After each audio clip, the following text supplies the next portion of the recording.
like I've been around since the original founding. I really wasn't, so I can do this from stories and lore and really sort of the legacy that those gentlemen and others left.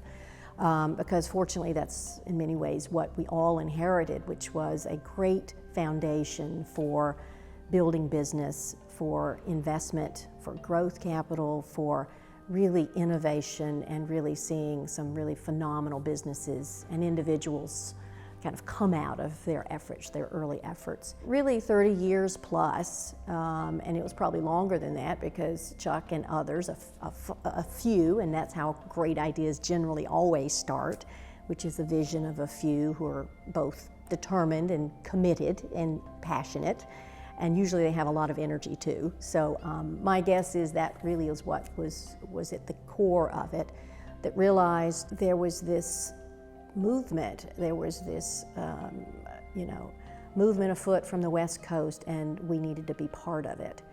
And I think anytime you have someone that's a visionary and builds things from whole cloth, they've got to get a lot of credit in that. But I think Chuck and Frank Adams, who were very much at the core of that, both of them co-founders and kind of locked arms, I believe, and really built this with other people in the community. And they would themselves say they did it with a community effort. Baltimore, I think, could not have been a better place, frankly, for building what I consider to be the East Coast presence of venture. It really emanated here in Baltimore. And I say that, and I find myself saying that really even today, everywhere I go. I mean, I'll take trips to Europe and I'll be talking to limited partners, or I'll go to the West Coast or to Boston. And I really do credit the community, and I think the long, deep, entrenched expertise, the financial expertise in this city. It's really phenomenal. And I think that history is really what, to me, sort of nurtured the appetite, if you will, to bring and to build Ameva and a community that's really what I call just an evolution of private capital. But it took a lot of commitment to do it, but it also took a vision to say, yes, we can, and we can build it, and it's about going outward, not necessarily just up, but it's also going outward and really bringing a community together and building a community. And I think it is that series of roots, that series of genesis, that has probably had if anything, a bigger effect on how what I consider to be the Mava community. And I don't mean that to be just Mava and its members. When I say the Mava community, I mean the long tentacles of that type of vision. And I think that's really what we all are trying to consider and think about and savor and build upon, which is, how do you build a platform like Ameva 30 years ago, and how does it then spawn other things that really help build an ecosystem? And that's what's special, I think, about it.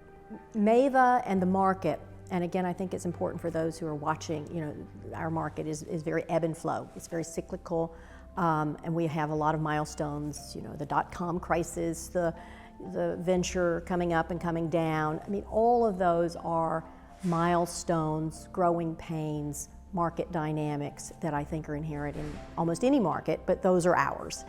And for us at Mava, when I came on board, they were looking for new leadership. They had an opportunity that created itself from some unfortunate things that happened with its prior leadership.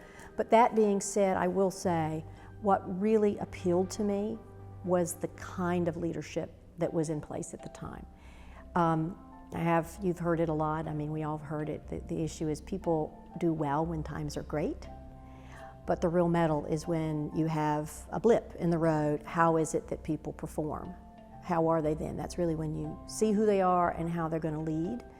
And what was very impressive to me was that there was a very dedicated board who was very committed to chart a new course for Mava and for the bigger, broader community. And they gave me such confidence in their ability to lead, and that their commitment to joining forces in how to build something. And they were engaged.